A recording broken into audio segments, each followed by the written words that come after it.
আপনার যতই নলেজ থাকুক না কেন, আপনি যদি গুছিয়ে কথা না বলতে পারেন, যদি নিজের চিন্তাভাবনাকে গুছিয়ে ঠিকভাবে প্রকাশ করতে না পারেন, তাহলে আপনি আপনার পার্সোনাল লাইফে এবং প্রফেশনাল লাইফে কারোর সাথে ভালো সম্পর্ক তৈরি করতে পারবেন না। গুছিয়ে কথা বলার জন্য এবং ঠিকঠাকভাবে নিজের চিন্তাভাবনা গুছিয়ে প্রকাশ করার জন্য যেটা সবচেয়ে বেশি জরুরি সেটা হলো কমিউনিকেশন স্কিলস।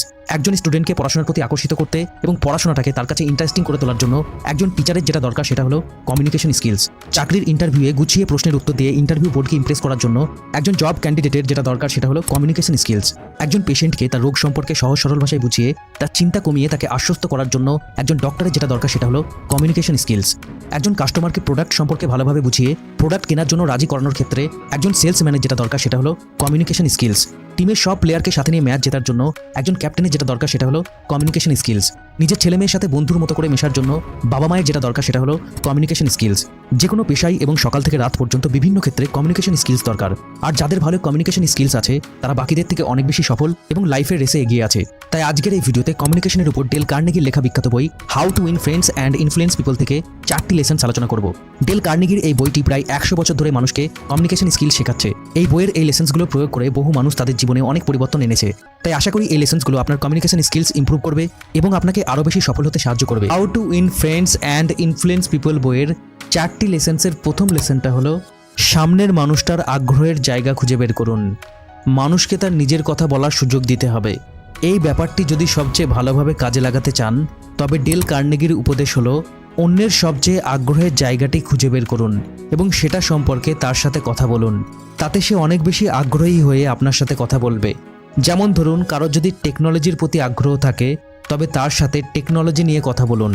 আপনাকে টেকনোলজি সম্পর্কে খুব বেশি জানতে হবে না, তাকে জিজ্ঞাসা করুন, তার কাছ থেকে শেখার আগ্রহ প্রকাশ করুন। দেখবেন সে নিজের আগ্রহে আপনার সাথে কথা বলছে এবং তারপর আপনি তাকে যা বলবেন সে সেটাই আগ্রহের সাথে করবে। এই বইয়ে ডেল কার্নেগি এডওয়ার্ড ক্যালিফ নামের বয় স্কাউটের একজন লেজেন্ডের কথা বলেছেন। তিনি ছিলেন বয় স্কাউটের একজন ট্রেনার এবং তার সময়ে তিনি সবচেয়ে কম বয়সে স্কাউটের সবচেয়ে সম্মানজনক ব্যাজ ইগল ব্যাজ জিতেছিলেন। একবার পৃথিবীর সবচেয়ে বড় বয় স্কাউট কনফারেন্স ইউরোপে অনুষ্ঠিত হচ্ছিল।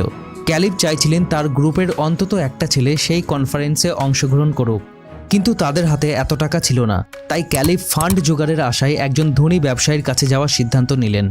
যাওয়ার আগে সেই ব্যবসায়ীর ব্যাপারে খোঁজ খবর নিতে গিয়ে তিনি জানতে পারলেন লোকটি একবার $1 মিলিয়ন একটা চেক লিখেছিলেন। চেকটি বাতিল হওয়ার পর তিনি সেটি ফ্রেমে বাঁধিয়ে রেখেছিলেন।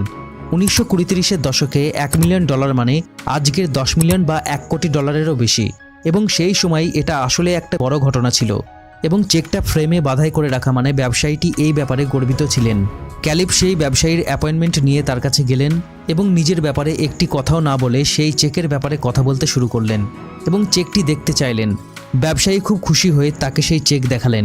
এরপর তারা চেক, টাকা পয়সা এসব নিয়ে কথা বলতে লাগলেন, যা আসলে ব্যবসায়ীর আগ্রহের বিষয় ছিল।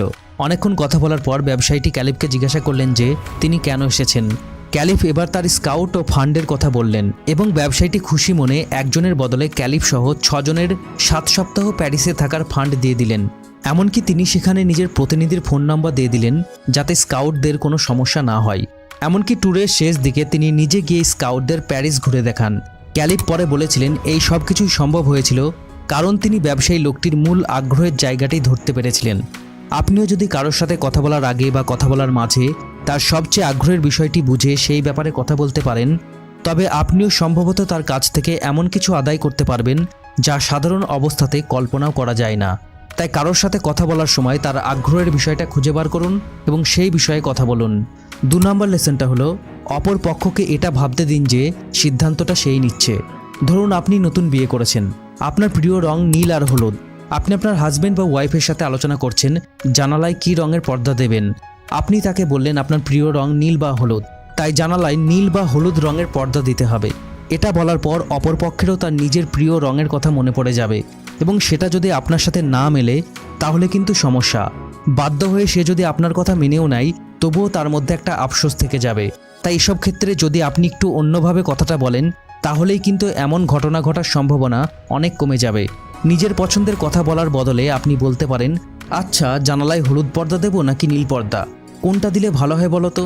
এভাবে সিদ্ধান্ত নেওয়ার ক্ষমতা যদি অপর পক্ষের হাতে ছেড়ে দেন তবে 100-র মধ্যে 90 বারের বেশি সে আপনার দেয়া অপশনের থেকে একটি বেছে নেবে। সে ভাববে সিদ্ধান্তটা সে নিচ্ছে কিন্তু আসলে সে আপনার পাতা জালেই ধরা পড়েছে। এভাবে যে কোনো ক্ষেত্রে আপনি অন্যকে দিয়ে নিজের কাজটা করিয়ে নিতে পারবেন। তবে এই ক্ষেত্রে অভিনয়টা খুব ভালো হতে হবে। এমন একটা ভাব দেখাতে হবে যে আপনি সিদ্ধান্ত নিতে পারছেন না এবং সিদ্ধান্ত নেয়ার জন্য তার সাহায্য আপনার খুবই প্রয়োজন।